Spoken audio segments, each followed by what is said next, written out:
민주당 전당대회를 우리가 이제 이야기를 안 할 수가 없잖아요. 아주 따끈따끈한 소식이니까. 네.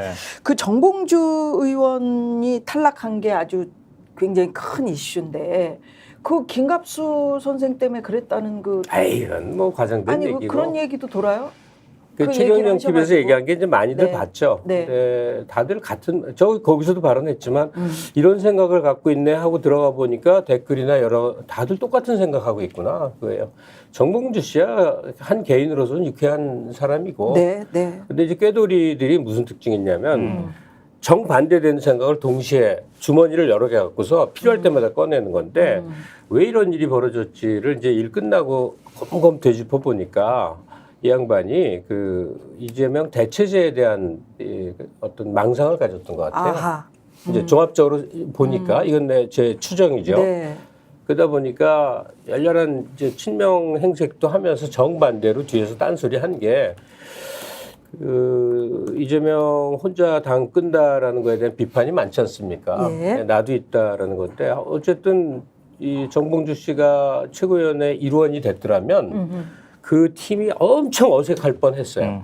그러게요. 원오브댐이라고 하지 않고 나머지 전체에 대해 또 이재명과 필적할 이런 처신을 했을 텐데 굉장히 불편했을 텐데 결과는 아주 판타스틱하게 이루어졌죠.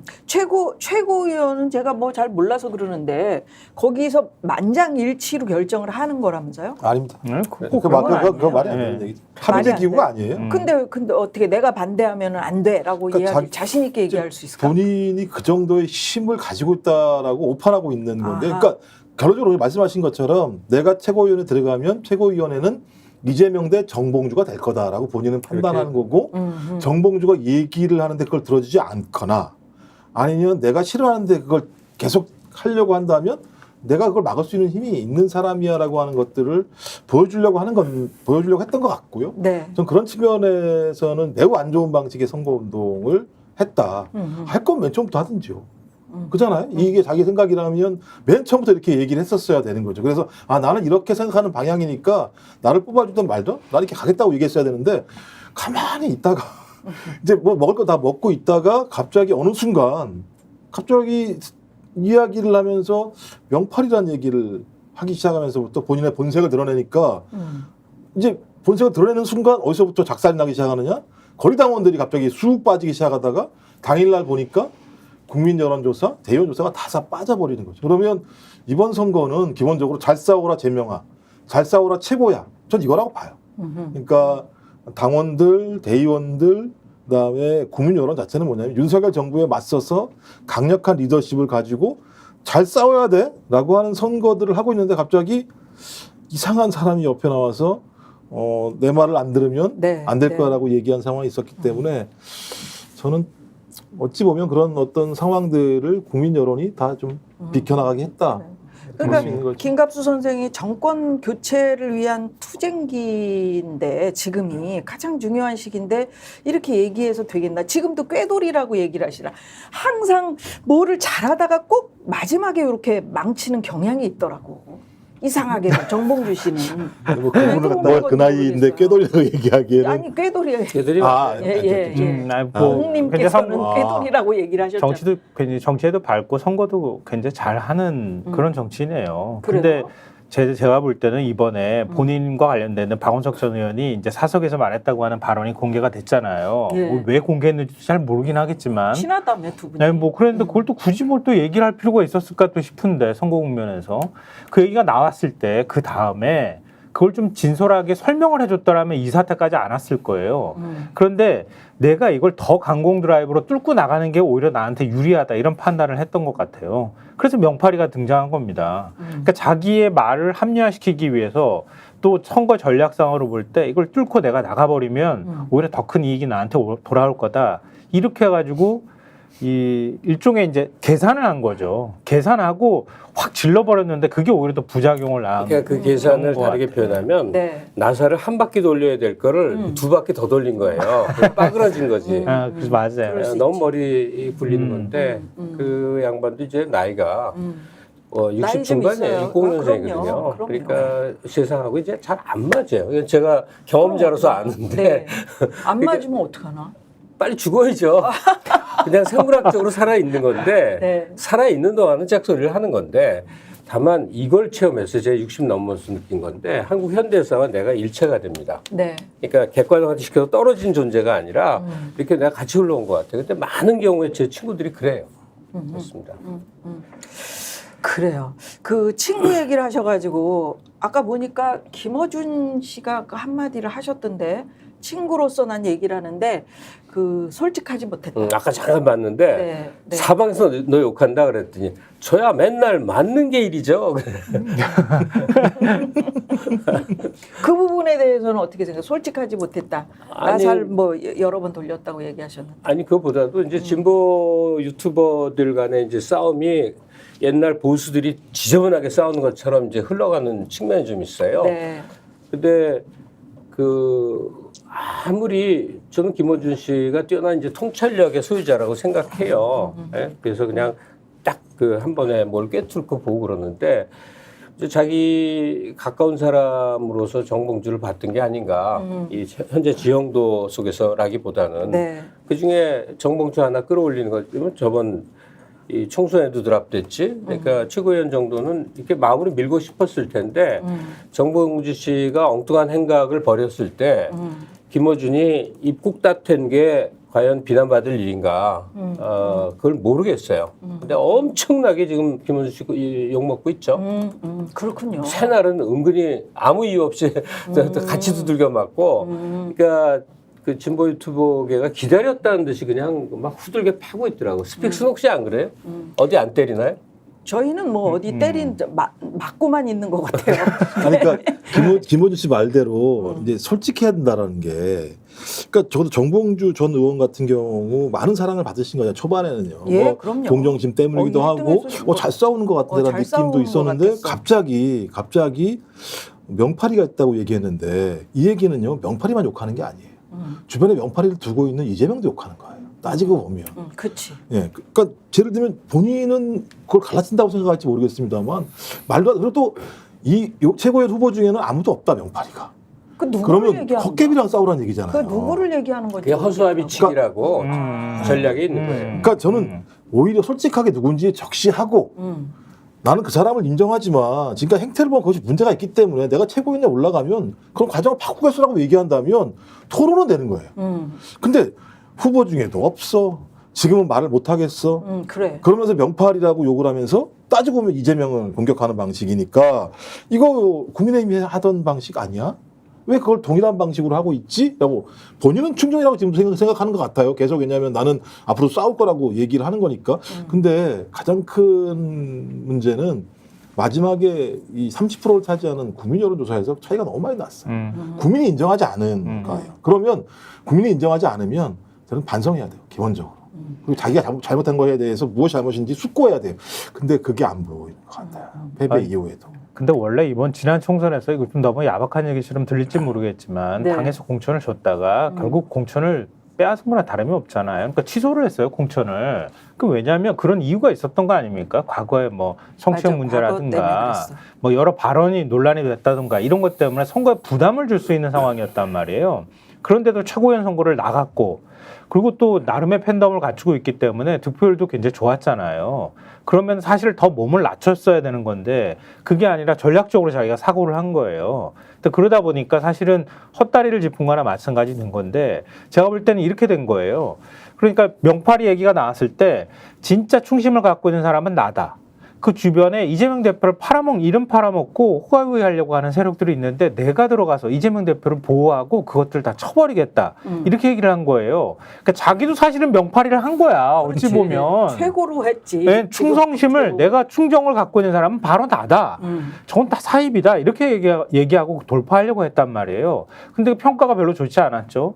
그리고 난 다음에 이재명 대표에 대해서 또 얘기가 나온 게 이재명 대표가 대통령이 되면 안 된다. 이런 사석에서 했던 발언이 또 공개가 됐잖아요. 그러고 나니까 그건 또 충정에서 한 발언이다. 이렇게 나온 거예요. 그러니까 납득할 수 없는, 상식할 수 없는, 상식적으로 이해가 안 되는 발언을 계속 내놓으면서 그걸 어거지로 논리를 만들어 놓다 보니까 사람들이 이해할 수 없다.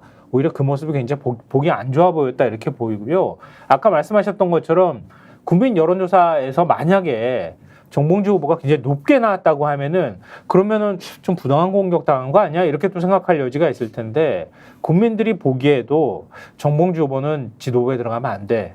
라고 판단을 했다는 거예요. 이 부분은 굉장히 뼈아픈 대목이라고 보이거든요. 그러니까 정봉주 후보는 앞으로 뭐 정치 행보를 어떻게 할지 모르겠지만 이런 여론과 이런 지적들이 있다는 걸 이번에 뼈아프게 다시 성찰해야 된다, 숙고해야 된다 이렇게 생각합니다. 네. 이번 정봉주 일로 인해서 생긴 이제 소득이 하나 있다면 네.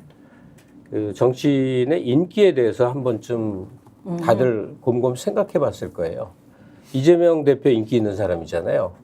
근데 이재명의 인기가 어디서 기인한 건지를 보면 그가 연설을 잘해, 정책을 잘해, 뭐 정책이 뭐 이게 아니고 그가 살아왔던 인생 역정에 대해서 한 번쯤 뜨겁게 느낀 사람들이 다수예요. 네. 그런 게 인기거든요. 근데 정봉주 씨 같은 경우는 이제 사람들을 재밌고 즐겁게 해주고 또 하나는 유튜브 주로 채널을 통해서 뭔가 자기 생각을 막 주입시키면 또 설득이 돼요. 네. 뭐 이런 것들 과정인데 사람은 그의 말을 보지 말고 발을 보라는 얘기가 있잖아요. 그의 행보. 그럼 우리처럼 이제 지나간 행보를 대충 아는 사람들한테는 불안불안한 사람인데 많은 젊은 친구들은 그가 마이크 앞에서 막 한 말만 듣고 막 좋아해 그래갖고 최고의 1등 만들어주고 막 이러잖아요. 네. 인기만으로 볼 일이 아닌 행보로서 진득하게 판단해야 된다 하는 생각을 다들 한 번쯤은 했을 것 같습니다. 그랬을 것 그래도 같아요. 좀 좋게 보자면 네. 저는 어찌됐든 간에 민주당의 경선 룰이 이 막판에 사실은 이렇게 뒤집어지지는 못할 거라고 저는 생각했거든요. 그러니까 순위는 떨어질 수 있지만 이렇게까지 꼴찌로 탈락할 거라고 거의 그렇게 생각은 안 했어요. 아마 그렇게까지 예측하시는 분들은 그렇게 많지 않았을 것 같거든요. 근데 민주당 경선 룰이나 민주당에 참여하는 분들이 그런 것들은 걸러낼 만한 자정작용을 할 만한 장치를 지금 갖고 있다는 걸 보여줬다. 네. 이건 저는 굉장히 희망이다 이렇게 생각합니다. 그래서 이제 보니까는 이 국민들이나 대의원들이나 당원들이나 엄청 고민하신 것 같아요. 왜냐하면 주고 싶은 사람을 못 주는 거예요. 그렇죠. 그러니까 김민석, 김병주, 뭐 한준호 주고 싶은 사람이 있는데 여기를 안 주고 소위 정봉주 후보를 뒤로 밀어서 뒤에 있는 사람을 앞으로 끌어당기기 위해서 자기 표를 버리면서 그쪽으로 던진 표들이 만들어지면서 이런 형태가 만들어진 거거든요. 그러니까 전체 판을 고민하는 거죠. 그쵸. 개인이 중요한 게 아니라 최고위원회가 이런 구성이 돼야지만 이재명 대표를 중심으로 이재명 개인의 문제가 아니고요. 네. 윤석열 정부랑 잘 싸우기 위한 진영을 잘 짜지 않으면 쉽지 않구나. 2년 동안 저렇게 말아먹어도 반성 한번 안 하는 사람들하고 소위 제1야당인 민주당이 싸우려면 진짜 강고해야 되는구나. 근데 그 강고함의 대열에 정확하게 오점을 남기는 순간 그냥 많은 사람들이 자기 표를 다른 데 주면서 이렇게 만들었다고 하는 건 뭐 집단지성이라고 포장하고 싶지는 않습니다만 이번 지도부가 얼마나 중요한 지도부인지에 대해서 네. 상당히 네. 많은 경각심을 가지고 이 투표 행위를 했다는 생각이 들어서요. 네. 김종욱 선생이 네. 굉장히 전 중요한 얘기를 했다고 생각이 드는데 자기가 뽑고 싶은 사람을 뽑은 게 아니라 이 최고위가 이렇게 구성돼야 되겠구나라는 충정에 의한 투표를 했다는 거 있죠. 네. 네. 이게 앞으로 민주당을 기반으로 한 진보진영 전체의 이제 가능성과 자산인 것 같아요. 그러니까 권리당원 250만이 헤아려지고 이 안에 이제 대의원들 이 집단이 현재 어떤 종류의 사람인가. 네. 그러니까 가장 수준 높은 종류의 그 정치적 지향성을 가진 사람들이 예전 같으면 시민단체며 운동단체며 가끔 흩어져 있던 것이 이제 민주당이라는 플랫폼을 중심으로 모여 있는 거 아닌가. 그러니까 가장 고단위 수준 높은 사람들의 집단이 민주당 권리당원이 됐다. 그래서 사퇴 판단을 이렇게 한다. 정봉주 좋아했다가 안 되겠구나 싶으면 바로 며칠 만에 떨굴 수도 있는 집단 판단을 집단 선택을 할 수 있는 그런 수준에 이르는 게 아닌가. 근데 이제 뭐 좀 다른 네. 얘기 같지만요. 아까 이제 이재명 대표 인생 역정을 보고 많은 분들이 좋아하고 지지한다 이렇게 말씀하셨는데요. 노무현 대통령하고 비슷한 부분들이 굉장히 많잖아요. 그러니까 저는 제 주변에서 사람들이 저한테 자꾸 물어봐요. 이재명 대표는 비호감이 너무 강해가지고 안 될 것 같아 이런 질문들을 하거든요. 그리고 그러면은 이재명 대표가 어떤 부분들이 정말 자격이 있다고 생각해요? 아주 평범한 분들이 저한테 그렇게 질문을 하기도 하거든요. 그러니까 제가 그럴 때 노무현 대통령하고 주로 이제 비교를 합니다. 왜냐하면 노무현 대통령 굉장히 조롱받았거든요. 처음 나와서 대선 후보 나왔을 때 얼마나 조롱받았습니까? 네. 오히려 민주당에서 안 된다고 했거든요. 지지율 떨어진다고 할 때. 그러니까 상고 출신이 뭘 해? 이런 식의 조롱을 받았어요. 그리고 그 당시에 그렇게 조롱했던 사람들이 이른바 기득권이거나 학벌이 좋거나 대통령은 이래야 된다고 하는 생각들을 하는 사람들이었단 말이에요. 강구하게 그런 게 딱 틀이 잡혀 있었어요. 근데 이재명 대표를 위태롭게 바라보거나 위험한 사람으로 생각하는 그 사람들의 사고에는 그게 들어가 있다고 저는 생각해요. 아니 뭐 학교도 제대로 나오기를 했어. 뭐 소년공으로 장애까지 입을 정도로 그렇게 험하게 살아온 사람 아니야. 그러니까 모두 다 할 수 있어 저 사람은.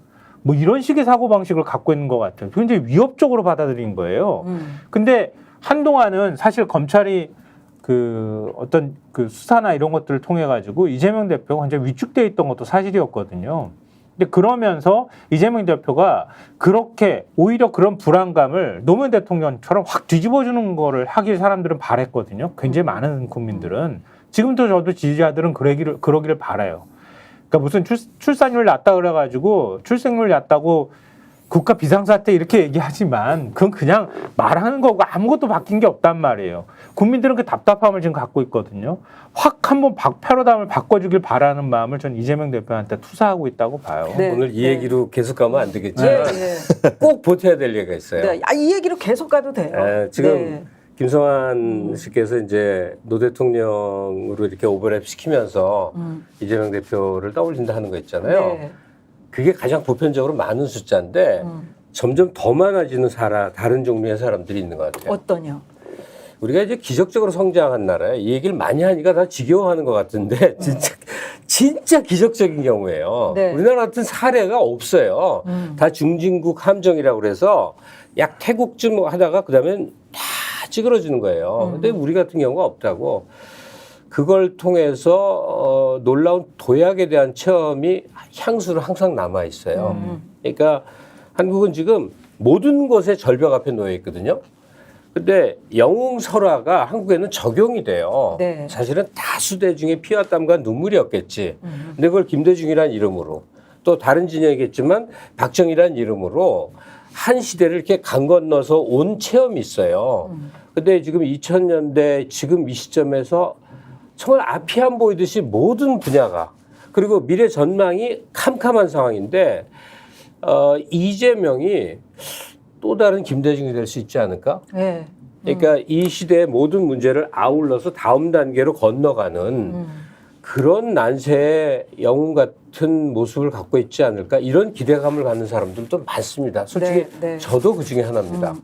그러니까 노무현 대통령을 사랑하듯이 그의 애틋한 인생 행적 때문에 좋아하는 면도 하나 있고 또 다르게는 아주 큰 리더로서의 앞으로의 가능성에 대해서 아주 기대를 크게 갖고 있는 분들도 많습니다. 예.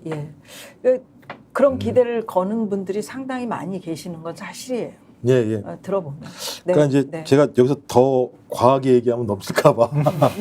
뭘 과하게 그러니까 이제 얘기하려고. 그런 거 있는 것 같아요. 그러니까 실제적으로 이재명이라는 정치인에 대한 과거의 이미지는 상당히 혼재되어 있었던 건 사실입니다. 네. 저도 뭐 정동영 캠프에서부터 일을 해왔었기 때문에 또 이제 이재명 지금 당대표께서 정동영 캠프에서 과거에 일을 했었고 그 내부에 많은 사람들의 평가가 다양했었습니다. 근데 이제 문제는 성남시장이 되면서부터 매우 절제된 삶을 살아왔다는 것 같아요. 그러니까 정치인으로서 어떻게 살아가야 되는지에 대해서 저는 그러니까 성남시부터 지금까지 보여왔던 경기도지사를 거쳐서 당대표로 보여온 모습 자체가 어찌 보면 이제 업그레이드 된 이재명의 시대의 2부를 지금 보고 있는 거고 이제 아까 말씀하신 국민들이 보는 거 이제 3부를 보고 싶어 하는 거죠. 2부를 뛰어넘어서 이런 성과 그리고 또 말씀하신 이 과정 자체가 편하게 온 게 아니라 야, 윤석열 만나가지고 그냥 저 탈탈 털리면서 온 3년의 과정에서도 아무것도 나오지 않는 상황을 보면서 야, 저 기적적이다. 제가 봐도 그러니까 조국이라는 인물도 있습니다만 이재명 당대표도 기적적인 인물인 거잖아요. 따지고 보면요.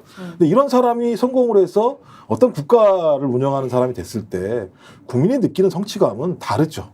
그냥 평범하게 선거했어 된 거랑 그걸 극복해내고 어떤 자리에 올라갔을 때 느끼는 국민들이 느끼는 어떤 앞으로의 미래에 대한 희망이라고 하는 건 훨씬 더 강력한 거죠. 우리가 노무현 전 대통령을 통해서 바라봤던 민주주의에 대한 확신이라는 것과 같이 전 그래서 그런 의미에서는 상당히 좀 인고의 과정을 거치고 있다. 그래서 또 그게 또 제가 볼 때 DJ 전생이 살아왔던 역경하고도 유사하다. 전 그래서 그 두 가지들이 좀 많이 합쳐지고 있는 상황인 것 같아서요. 저는 뭐 마지막 벽만 돌파를 하면 제가 좀 너무 과했나요? 너무 아니요. 뭐- 좀 너무 사변적인 얘기일 수도 있겠는데요. 예, 예. 지금 아이가 고3이에요. 이제 9월 모의고사 보고 나면 이제 수시를 써야 돼요. 원서 쓰면서 매일매일 답답해가지고 막 가슴을 치는 거예요. 왜? 이게 많은 분들이 경험하시는 걸 거예요.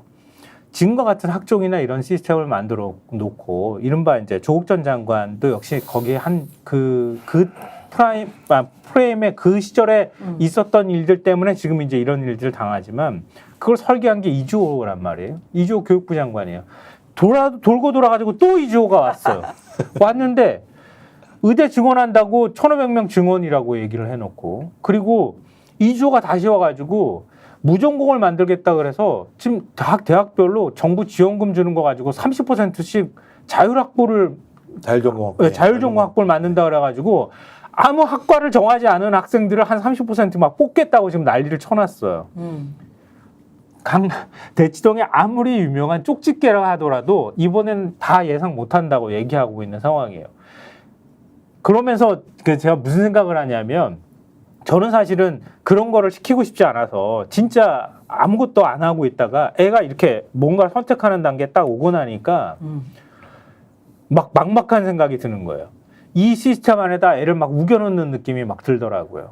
근데 그러면서 야 이거는 교육제도를 이렇게 다 흐트러놓고 망쳐놓으면 이거 바꾸지도 못하는 거를 어떤 방식으로든 근본적으로 정말 국립대를 다 통합을 하든 뭘 하든 독일처럼 등록금을 다 그냥 국립대는 공짜로 다 해버리든가 이렇게 패러다임을 바꾸지 않으면 하나도 바뀌지 않겠구나. 우리 사회가 여기서 한치도 못 나가겠구나. 이 생각을 너무 절감하죠. 지금 말씀하신 교육 문제 여기 해법이 있습니다. 남북관계 해법이 있습니다. 아하. 노동 문제를 포함한 사회 문제 해법이 있습니다. 뭡니까 해법? 있는데 못하는 거야.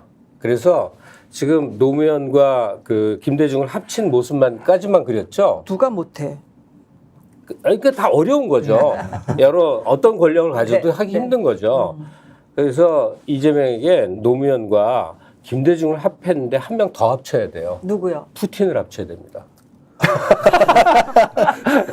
어느 푸틴의 밀어붙여. 어떤 면? 밀어붙여? 요즘 전쟁 일으키는 푸틴 생각하니까 사람들이 야 이게 나쁜 놈이 푸틴 하지. 멋지지. 그 어느 면에서? 이제 사회주의 해체 이후에 그 술주정뱅이 그 이후에 옐친 이후에 푸틴 집권 잡았을 때요. 내가 현장 증언자를 알고 있어요. 아. MBC 카메라 기자인데 네. 그 뭐 찍느라고 2달 반 가 있었는데 진짜로 철도를 끊어 팔더래요. 도둑놈들이 철도가 있는데 철도를 여기서부터 네, 저기까지. 그러니까 나라가 아닌 상태였어요. 어. 그걸 푸틴이 다시 만들어서 지금까지도 노령층들은 그냥 열혈 지지를 하는 거거든요. 그러니까 현상의 나쁜 면만 볼 게 아닌데 한국의 그 제도 개혁은 이미 기득권 구조가 너무너무 강고해요. 네. 예컨대 뭐 문법 중심 영어 교육 이건 말도 안 되는 거거든요. 일제때 교육이거든요. 이건 완전히 개혁해야 되는데 이 기득권 대학 영어 교육과서부터 학원까지 결합돼 이건 못 바꾸는 거거든요. 네. 그래서 이재명은 언젠가 좌담해서 정치는 비정하게 하는 겁니다. 비정하게 하는 거예요. 비정이 아니다. 정치는 잔인하게 하는 겁니다. 잔인하게. 저는 그 말을 굉장히 인상적으로 들었어요. 이 사람은 자기 뭐 재산 김건희네 집안처럼 재산 모으려고 권력 잡는 사람은 아니고 우리 다 알잖아요. 네. 잔인하게 한다는 의미가 뭔지. 그래서 푸틴이 그 집권 초기에 했던 그런 개혁과제 비슷한 일을 하려면 그 정도의 에너제틱한 게 있어야 된다. 네. 자, 노무현, 김대중 플러스 푸틴. 푸틴. 알겠습니다. 오해하겠다. 옛날 초기 푸틴 이렇게 하시죠. 그렇지. 어느 부분을 좀 닮아라. 그 얘기 하시는 거고. DJ 이후에 첫 연임에 성공한 당대표 아니에요. 네, 그렇죠. 대단한 거죠. 그 다음에 네. 이게 역대 최고 득표율이래. 85% 그죠? 네, 85.4%. 그러니까 이 대표 스스로가 자기 기록을 깨고 있는 상황이에요. 지난번 전당대회 때 경선에서 기록한 기록이 77.77%거든요. 어떻게 이렇게 숫자도 7로 그냥 짝 깔았는지 모르겠는데 그렇게 하고 이제 본인 스스로가 85.4까지 기록을 깨는 건데 저는 뭐 이걸 왜 그럴까 이렇게 분석하는 거는 의미가 별로 없을 것 같고요. 보수는 왜 이걸 가지고 비난을 할까? 네. 뭐가 잘못됐길래? 그러니까 이게 그런 것 같아요. 우리가 사실은 진보 진영에서 보수 진영을 좀 착각하는 것도 저는 있다고 보고요. 보수 진영이 진보 진영을 착각하는 것도 있다고 보는데 거기서 이재명 대표나 지지율이 이렇게 많이 나오는 거나 이런 거에 대해서는 그 뭐랄까 일종의 푸틴식 사고 방식으로 보는 것 같아. 독재하고 있구나 이렇게 몰아가거나 그런 사고로 바라보고 있는 것 같아요. 아, 그러니까 그 정작 자기가 만든 그래. 대통령이 지금 저렇게 하고 있는데. 아니 한동훈 대표가 그러잖아. 뭐 자기네 회의하면서 그 얘기를 하더라고. 우리는 민주당처럼 그렇게 뭐 혼자서 막 그 독단적으로 안 합니다. 우리 다 얘기하고 해요. 아유, 그러고 웃기더라. 그럼 답변이 있잖아요. 뭐라고요? 부러우면 지는 거다. 부러우면 지는 거다. 아 자기는 대표 역할이나 잘하라고 하세요. 대표 역할도 못하면서. 아, 저 잘 모르겠는데 62.8이랑 77.77이랑 무슨 기준이 있어요? 예를 들면 다양성이 없다라는 기준이 어디에 있는 거예요? 62.8%인가요? 한동훈이? 그럼 거기는 예를 들면 다양성이 존재하는 거예요? 아니 그리고 자기들이 그냥 일부러 만든 게 아니잖아요. 아니, 뽑아주는 사람이 투표를 만든 체제를 가지고 비판을 하면 그건 예를 들면 국민 비판하는 거거든요. 민주주의 국가에서 투표 행위를 했는데 그 결과가 이렇게 나왔어. 야, 국민이 바보야 이렇게 얘기해버리면 아니 국민이 독재를 지지했어 이렇게 얘기해버리는 그러니까 대통령이 나와가지고 국민 보고 항전을 준비하라고 얘기하는 나라가 돼버리잖아요. 거기서 뭐 그런 건 뭐 밥 먹듯이 맨날 그런 사람들 이렇게 신경 안 써도 되는데 약간 그 조금 보태고 싶은 얘기가 하나 있는데 네. 저는 당연히 일생을 김대중이라는 존재에 대한 흠모로 살아온 사람이에요. 그러니까 제가 어떤 표현을 해도 김대중 선생을 이렇게 폄훼하는 말 없어요. 네. 근데 이재명이 이번 그 전당대회는요 김대중보다 더 대단한 겁니다. 왜냐? 새정치국민회의 때 DJ가 연임했다 하는데 새정치국민회는 자기 당이에요. 자기가 만든 당이라고 거기다 호남 베이스였어요. 아, 맞습니다. 그러니까 완전하게 자기 울타리에서 왕노릇 했단 말이에요. 네. 근데 그 이재명은 뭐예요? 변방의 장수였다고 야금야금 들어가서 지난 총선 때 어마어마한 성과 내고 그다음에 당연히 반대파들과 타협을 할 수도 있고 연합할 수도 있고 내칠 수도 있는데 칼을 휘두른 거죠. 다 내친 거죠. 그래서 온전히 자기 당 만들었어요. 이게 싸움이에요. 정치는 기본적으로 무력투쟁이에요. 그 역사를 그걸 온거나 모습을 바꿨을 뿐이잖아요. 그러니까 이재명이 민주당을 완전히 장악해서 70~80%의 지지를 얻으면서 의원 전체 요즘 친명 뭐 비명 얼마나 웃기는 소리예요. 그런 게 어디 구분이 안 가잖아요. 그러니까 자기를 추종하는 사람들과 그 지지자로 완전히 둘러싸게 해서 1인 권력에 가까운 그런 권한을 쥐게 된 것은 우리 정치사에서 비교 자체가 안 되는 창당에서 조그만 당을 자기가 왕으로 한 건 있지만 전광훈이 뭐 무슨 통일 이상한 당들은 그럴 수 있지만 이렇게 대형 우리나라를 대표하는 대규모 대표 정당의 권력을 당권을 이렇게 획득한 경우는 난 유일무이하다고 봅니다. 네, 네. 저는 경상도 연고자가 다수 당선된 거 그것도 참 우리가 눈여겨 봐야 될 대목이다 이런 생각이 들던데. 저는 이준석 어떻게 말에 놀아나면 안 된다고 생각해요. 아, 그래요? 거기 나온 분 중에 두 분 빼고 다 경상도 분이었어요. 다 경상도 분이야. 원래가 다요. 네.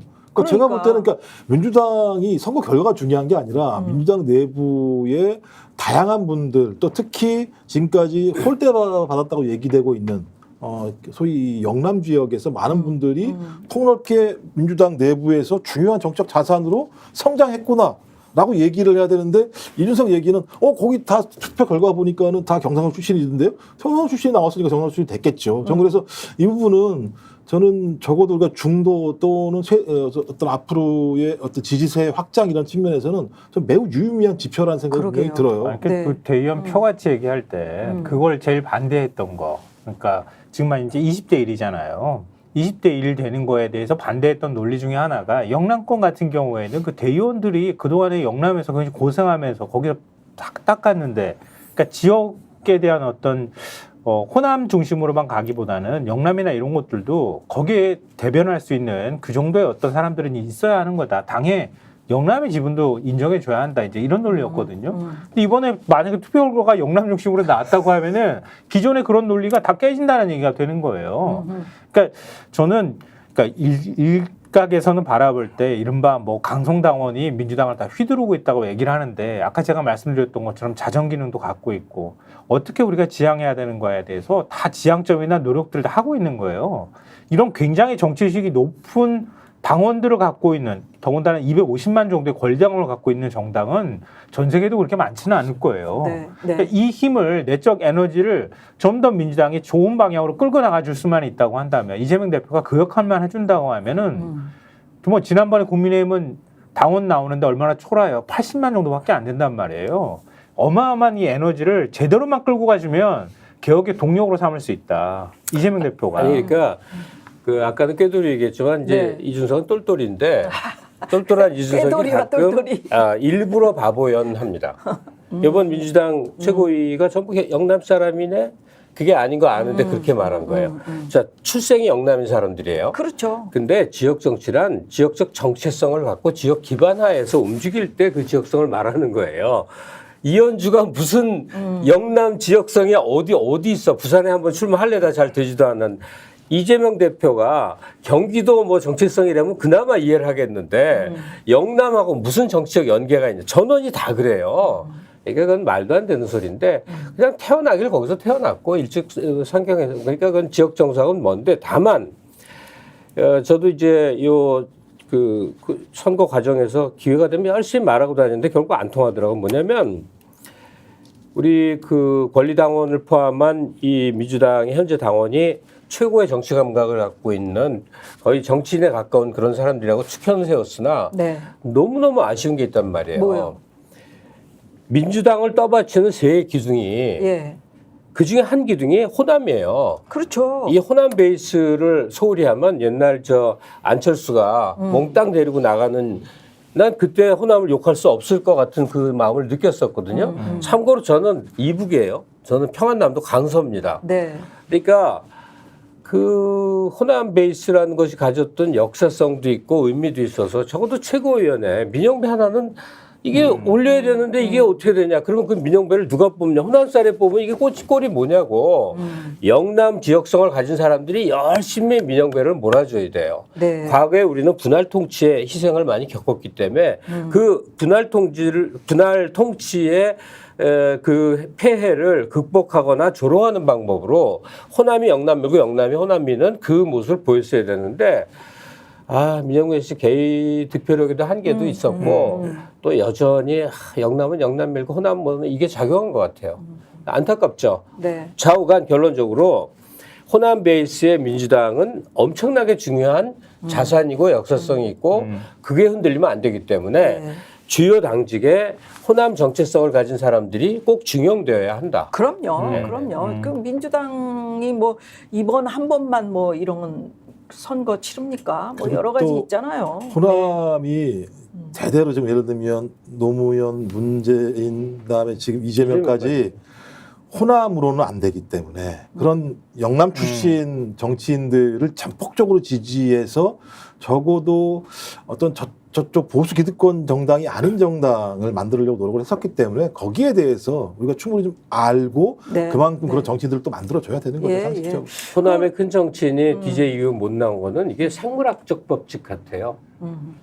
큰 나무가 있으면 거기서 영양분을 다 빨아먹어서 옆에 다 새들새들 죽어서 DJ가 너무 우뚝해서 그 후에 한 놈도 못 써. 아니 저도 사실은 그 호남이 키운 코미디언 아닙니까? 은매 기사라요. 오늘 진짜 막말을 한번 듣고 싶어요. 막말 오늘 윤 여태- 대통령 국무회의에서 했던 발언 듣고 진짜 그래. 많은 분들이 까무러치셨을 것 같아요. 나는 정말. 매우 공감을 웬일이에요? 했는데. 예? 뭘 매우 공감하셨어요? 공감을 해요? 예. 어떤 부분을 공감을 여기 해요? 저 그게 그런 막말을 하시려고 그러는 거죠 지금? 지금요. 아니 사회 곳곳에 곳에 반국가 세력이 압력하고 있다며요. 한국가세 아니 윤석열 씨가 반국가 세력의 전형이죠. 생각해 보세요.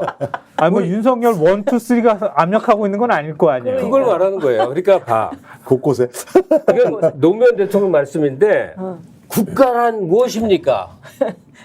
영화 보신 분들 알까요? 국가란 무엇입니까? 국가란 무엇이에요? 영화 기억 안 나시는구나. 실제 하신 발언이기도 하고. 국가란 국민입니다. 국가란 국민인데 국민 70% 내외가 갖고 있는 의견을 다 깔아뭉개면서 20%, 30% 의견으로 지금 밀어붙이는 모든 일들은 그게 반국가 세력인 거예요. 그래서 용산을 포함해서 거기에 뒷받침이 되고 있는 각종 세력들을 나는 천형적인 반국가 세력이라고 진심으로 보거든요. 그래서 자백을 한 거죠. 사회 곳곳에 반국가 세력이 암약하고 있다. 암약은 아니고 뭐 광약이라고 그러다 드러내고 활동하고 있는데 김건희 씨의 활동은 진짜 암약이라고 봐야 되겠죠. 요즘 뭐 밤마다 평창동 간다며요. 그게 뭐 어느 고속도로를 휘는 계획을 세웠는지는 모르지만 어쨌든 그 국가 권력을 장악해서 검사 집단을 동원해서 모든 시스템의 이 기존 질서를 다 붕괴시키면서 특정 집단의 이익을 추구하는 행위. 이게 반국가 행위고 이거는요. 어떠한 경우에도 어마어마한 처벌을 받게 돼 있습니다.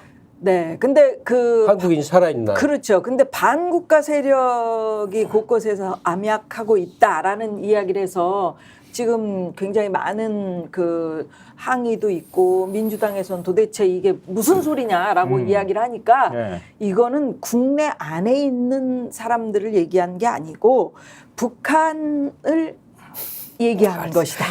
이렇게 해명을 했어. 국민을 무슨 뭐 아니 그러니까 북한 사람들이 지금 국내 곳곳에 암약하고 있다는 얘기예요. 그러니까 그게 무슨 간첩들이 얘기예요, 들어와서 지금? 암약을 하고 있다. 간첩이 50만이라고 그럽니다. 저쪽 사람들. 네. 아, 연설에서 봤는데 50만 명의 그러니까 수원시보다도 많은 인구가 아니 그럼 뭐 하고 있습니까 지금까지 그거? 안 잡아드리고 뭐 합니까? 이건 그래도 북한에 간첩이 막 간첩 있어야 돼요. 중요한 50만이면. 대통령의 말을 지금 대통령실 관계자라고 하는 사람이 지금 파문이 커지니까 북한을 향한 말이에요. 그거 이렇게 얘기를 하는데 근데 이 해명이 더 꼬이고 있어 지금. 그 말 같지도 않은 얘기를. 왜냐하면 윤 대통령 발언이 이래요. 제가 그대로 읽어드리면 우리 사회 내부에는 자유민주주의 체제를 위협하는 반국가 세력들이 곳곳에서 암약하고 있다. 아, 우리 영상 있는데. 아 그래요? 영상 그거 좀 볼까? 보여주세요. 예, 그러면 영상 제가 좀 굳이 한번 얘기 안 해도 될 것 같아요. 보여주세요. 예. 네. 현재 우리는 전 세계에서 가장 무모하고 비이성적인 북한의 도발과 위협을 마주하고 있습니다. 우리 사회 내부에는 자유민주주의 체제를 위협하는 반국가 세력들이 곳곳에서 암약하고 있습니다. 북한은 개전 초기부터 이들을 동원하여 폭력과 여론몰이 그리고 선동으로 국민적 혼란을 가중하고 국론 분열을 꾀할 것입니다. 네. 이렇게 얘기를 이거 어떻게 했단 말이지. 북한이야? 우리 사회 우리 내부에. 내부를 얘기하는 거죠. 그러니까. 말 같지도 않은 얘기를 하면서 그러면서 국민의 항전 의지를 높일 수 있는 방안을 적극 강구해야 한다. 이렇게 얘기를 했거든요. 이게 그러니까 우리 사회 내부를 향해서 한 발언이다. 이렇게밖에 해석이 안 되는 거고요. 좀 보면서 일종의 전시국가 만들려고 하는구나. 그러지 않아도 오늘 민방위훈련도 막 하고 사이렌 울리고 막 했잖아요. 갑자기 무슨 저 전투기가 날아가는 소리가 들리기도 하던데. 그러니까 저 얘기만 한 게 아니고 정말로 윤 대통령이 전쟁이 일어날 수 있다 이렇게 얘기를 했단 말이에요. 그러니까 아니 자기가 지금 전쟁을 막아도 모자랄 아니, 그러니까 판에 뭐 전쟁이 대통령이란 일어난다고 자리가- 가정하고 얘기를 하면 그러니까 국민들을 좀 안심시켜야 되는 자리인데 그냥 거기다 그렇죠. 전쟁이 일어날 수 있으니까 어떻게 하라는 거야 우리 보고. 아니 그러니까 네. 공포심을 조장해서 국민을 순치시키려고 하는 거예요. 내 말 들어라 이렇게 얘기하고 싶은 거예요. 그러니까 국군의 날 퍼레이드 막 하고 힘을 막 과시하는 거예요. 국민들한테.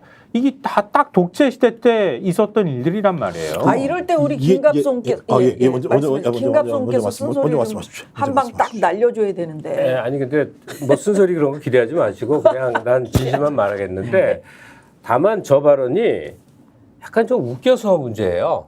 왜냐하면 이게 맥락이 똑같은 게 그 전 정권에도 있었어요. 바로 전두환이었는데 7년 내내 그때 쓰던 용어는 좌경 용공 세력이 사회 곳곳에서 암약하고 있습니다. 그래서 맞아. 거의 모시백힐동 정도로 매일 좌경 용공 세력이었어요. 그 반정부 시위하는 대학생들을 일컫는 말이에요. 또 그때는 노동계도 이제 서서히 하고 근데 그때 전두환은 그 음성이 물론 반대 입장이었지만 좀 어울렸어요.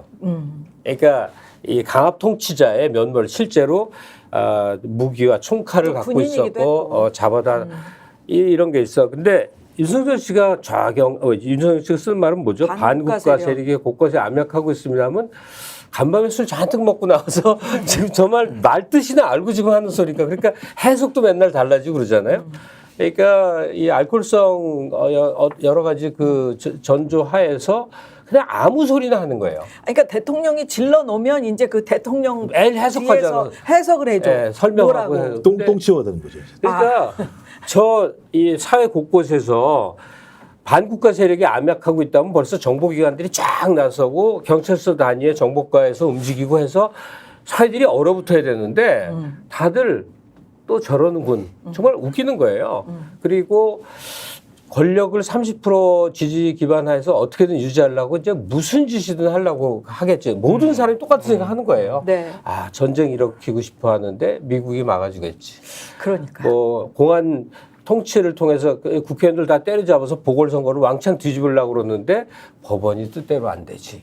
그러니까 술 마시는 거예요. 또 오늘 저녁도 술 마시고 있을 거예요. 지금 이 시간에. 그러니까 이러면서 아무 소리나 지르는 게 매일매일 반복되다 보니까 이제는 그냥 웃음도 안 나오는 수준이 된 거죠. 아 근데 뭐 반국가 세력은 그 김태호 차장 같은 사람 아니에요? 그러니까. 중요한 건 일본의 마음이라고 일본의 얘기했잖아요. 그게 반국가 세력 아니에요? 일본의 마음을 이해해야 된다고 얘기를 하고 그렇죠. 우리 국민의 마음을 이해하지 않는 거 이런 사람들이 반국가 세력 아닙니까? 우리가 그런 사람들 간첩이라고 표현을 하는 거고. 그렇지. 실제로 간첩이 간첩이죠. 그런 그 건데요. 간접이 그런 근데 얘기야. 밀정이라고 해야 되는 거죠. 그러니까 밀정이 딱 생각나는 예. 거예요. 아, 근데 지금 대놓고 하니까 밀정이라고 하기도 좀 애매하고 대놓고 아니 직접 KBS 나와서 인터뷰를 하잖아요. 그것도 KBS 나와서 일본의 마음이 중요하다. 진심이 아니면 우리가 아무리 사과를 우겨봤자 그게 무슨 의미가 있냐라고 얘기하는데 우리가 무슨 밥을 안 먹는데 밥을 먹이려고 하는 겁니까? 과거에 예를 들면 전쟁을 통해 사람을 죽이고 국권을 찬탈하고 그다음에 우리 누이들 끌고 가서 위안부 강제징용해서 전쟁에 집어넣는 자들의 행각을 반성을 안 하고 있으니 앞으로 그런 일이 또 생길 수도 있으니 너 반성이라고 얘기하는 건 당연히 사람으로서 해야 될 도리를 하는 건데 그 얘기를 했더니 그만해. 일본의 마음이 중요한 거다라고 얘기하는 사람을 우리는 드러내놓고 간첩행위를 한다라고 볼 수밖에 없는 거고요. 이게 왜 문제가 있냐면 15일 날 광복절에 얘기한 게 뭐냐면 흡수통일을 얘기했어요. 자유민주주의를 하겠다는 거예요. 자유민주주의 체제로 통일을 하겠다고 얘기하면 통일 안 돼요. 북한이 가만히 있겠습니까? 말도 안 되는 거죠. 상대가 있는 행위거든요. 네. 그러면 제가 볼 때 이 사고방식이면 전쟁을 전제로 해야 돼요. 전쟁을 전제로 하지 않으면 안 되는 거잖아요. 그러니까 또 얘기를 또 직접 해요. 전시가 되면 곳곳에서 내응을 할 것이고 아메리카 이런 얘기를 하고 있고 또 그다음에 캠프 데이비드 가서 한 얘기가 뭐가 있습니까? 한미일 제가 볼 때 동맹인데 저는 앞에 군사라는 부분이 지금 계속 연걸어가고 있다라는 생각이 들거든요. 그러니까 두 축인 거죠. 전 세계 독재자들은 자기의 독재를 강화하기 위해서 안보 불안을 부추기는 건 상식적인 예인 거고요.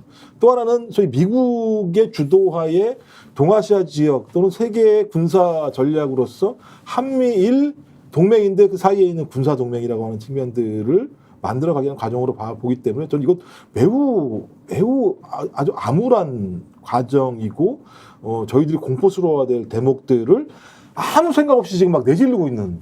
그래서 이게 무리한 얘기를 제가 이런 자리에 어쩌다 나오기 때문에 네. 하나씩 보태가는데 이재명 대표에게 공약으로 이제 요구하는 거예요. 네. 그러니까 윤석열 정부는 일종의 흡수통일 얘기를 했고 흡수통일이라는 것은 전쟁을 의미할 수 있고 전쟁이라는 것은 북한의 소위 땅 파고 들어가 있는 거. 땅굴. 뭐 그 전쟁할 때 그 참호 하여튼 그 뭐라고 부르는 벙커. 네? 벙커. 그게 뭐 10만 개인지 30만 개인지 모른대요. 근데 북한은 전부 고산준령 아닙니까? 그러니까 전쟁이 평양은 금방 함락시키는데 전쟁이 5년 걸리고 10년 걸리고 30년 걸리고 안 끝난다는 거예요. 그럴수록 이 한반도의 경제는 그냥 아작이 나는 거죠. 어쨌든 이런 게 보수 세력의 바람이고 그 방향으로 몰아간다면 그 상대편인 진보 이재명 대표에게는 김대중 대통령도 공화국 연방제란 이름으로 주창했듯이 네. 이제 다시 한번 연방제 얘기를 해야 됩니다. 과거에 연방제 연자만 꺼내면 빨갱이 이 소리를 하도 해야 되니까 사람들이 이제 얼어갖고 그 소리를 못 하는데 가장 합리적인 방법, 체코하고 슬로바키아가 다 완전히 다른 민족인데 한 개의 나라로 5, 60년 잘 했어요. 지금은 다시 갈라섰지만 하물며 핏줄이 같은데 연방제를 왜 못하냐고. 그래서 민주당이 낼 수 있는 통일 방안의 완성된 한 형태가 맥이 한동안 끊어졌던 연방제 주장을 해서 이 정부와 남북 관계에 대한 대립점을 세우고 많은 국민들이 연방제가 갖고 있는 장점은 정말 얼마든지 100가지 1000가지 설명할 수가 있어요. 네. 그러니까 그런 방향 제시를 좀 했으면 좋겠다. 아니 근데 그거는 이미 뭐 사실 남북 기본합의서에 다 들어가 있고요. 남북 공동체 통일 방안이 바로 그 방안이거든요. 그러니까 한민족 두 체제를 유지했다가 과도기로 두고 그러고 난 다음에 나중에 결국은 동질화가 되고 난 다음에 하나의 체제로 통일을 하자 이렇게 거기도 그렇게 그 과정 과도기의 과정들을 다 적시를 한 거란 말이에요. 낮은 단계 연방은 남북 정상이 합의한 부분이기 때문에 말씀하신 거기 이제 플러스에서 좀 상황이 변화에 맞게 이재명 당대표가 연방을 얘기를 하면 되겠죠. 거기에 따라서. 근데 제가 볼 때 그것밖에 없어요. 통일을 한다고 그러니까 평화롭게. 왜냐하면 우리 헌법은 다 대통령에게 평화 의무를 부여하고 있습니다. 선서까지 하고 있기 때문에 지금 대통령 발언은 대부분 다 반헌법적인 발언이 될 수밖에 없는 상황이고 평화적인 통일을 하려면 연방제적인 방식을 통해서 접근하지 않으면 진짜 방법이 별로 없어요. 그리고 긴 시간에 걸려서 해결하는. 근데 그러니까 우리 내부 그 용으로 국내 정치용으로 자꾸 저런 발언을 하는 거란 말이에요. 북한이 저 콧방귀나 끼겠습니까? 콧방귀 끼지도 않을 거고요. 근데 문제는 뭐냐면 대통령의 입은 최종적이고 궁극적인 발언이란 말이에요. 지금은 아니지. 누구도 그렇게 안 듣죠. 그러니까 대통령이라는 사람이 그냥 북한하고 전쟁하는 거에 상종해가지고 막 발언을 해버려요. 그냥. 그러면 대통령이 전쟁을 막아야 되는데 전쟁을 가정하고 상종해놓고 얘기를 하고 전쟁을 일으켰을 때 국내 내부에 암약하는 세력이 있어서 그 세력을 척결해야 되고 그 세력을 지금 속아내야 되겠다는 얘기하는 거 아니에요? 공안 통치하는 거지 지금 예전식으로 되돌아가는 거잖아요. 그걸 지금 공개적으로 얘기하는 거란 말이에요. 대통령이. 군대를 갔다 오고 얘기했으면 제가 말이라도 안 해. 군대도 안 갔다 왔어. 그리고 거기에 동의하는 분들도 자기 손주 그러니까 전쟁터에 보낼 까고 해야 되는 거예요. 진짜 그러면 전쟁을 무슨 뭐 어디 그래요. 그냥 동네 또 이웃 주민들과 같이 싸움하는 것처럼 전쟁을 얘기하면 만약에 어떡합니까? 전쟁이 길어질 때 제일 좋아할 나라는 일본이잖아요. 뭐 당연히. 그럼요. 한번 사례가 일본이니까 있었죠. 그렇게 지금 당장 전쟁이 한반도에서 그래. 발생했다고 생각을 해봐요. 당장 예비군 동원령이 내려질 거고 예비군 동원령 내려지면 최소한 30대 중반 정도까지는 동원 예비군에 다 포함이 되기 때문에 그 정도는 전부 그냥 전시로 아니 오죽하면 전쟁터로 나가야 사회 돼요. 곳곳에 지금 일본에 동조하고 이렇게 그야말로 저 일본을 찬양하는 사람들 이거 다 일본에서 돈 대 가지고 공부한 거 아니냐 이런 얘기까지 나오고 있단 말이죠. 아니, 공부했어요. 공부했지. 그럼요. 뭐 교육과제단 이런 데 다 돈 받아가지고 공부한 사람들. 그럼 지금 이렇게 흘러가는 방향이 지금 어디로 가려고 이렇게 흘러가냐 말이죠. 자기 탄핵 안 당하기 위해서 국내 정치에서 자기 방어만 깔고 제가 뭐 이런 비유적인 표현입니다만 제2의 태극기 부대를 만들어야 되겠다고 생각하는 것 같고요. 그런 사람들을 계속 자기 옆에 자기를 방어해 줄 만한 사람들을 두는 것 같아요. 임기 후에도 그런 사람들이 적극적으로 나서서 길바닥에 나서고 아스팔트에 나서서 나 막아주십시오라고 메시지를 계속 던지는 거라고 봐요. 어쨌든 힘은 안 되는 거거든요. 자기는. 국민 지지도 뒷받침되지 않고 있는 상황이기 때문에 계속 이런 방식으로 극단적으로 정치를 끌고 가려고 시도할 것이다 생각합니다. 이때 이재명 대표가 어떻게 할 거냐 이게 굉장히 중요하다고 보고요. 네. 그 사이에 한동훈은 계속 틈을 노리면서 이렇게 갈 것 같고 아니 뭐 한다고는 그러거나 말거나 저는 지금의 여당 존재 자체를 아주 부정적으로 생각해요. 그냥 여당은 오로지 검찰이다. 그러니까 통치에 아주 고도화된 단계의 여당이 기능을 전혀 못해요. 그러니까 그냥 있지 의원도 있고 법안 발의도 하고 뭐 상임위 활동도 하지만 실제 권력이 움직이는 추는 이제 검찰에 있다고 생각을 하는데 그거 진짜 정답인 것 같네. 여당은 검찰이다. 딱이네. 네. 그냥 검찰 아래에 있다. 딱 떨어지네. 그런데 네. 그랬을 때 이재명 대표와 민주당이 두 가지 선택지 속에서 지금 고민을 할 것 같아요. 저같이 성급한 사람들을 위주로 해서 하루도 못 참겠다 하는 사람들. 그러니까 지금 이 윤석열 정부를 향해서 하루라도 빨리 퇴임시키기 위한 국정을 펼치는 거 하고, 그러니까 의회 활동을 펼치는 거 하고, 차기 정상적 선거를 대비해서 하나하나 점수를 따는 거하고는 포인트를 따는 건 다를 거 아니에요. 양쪽이 왔다 갔다 할 거예요, 아마. 두 가지 생각이 왔다 갔다 할 거예요.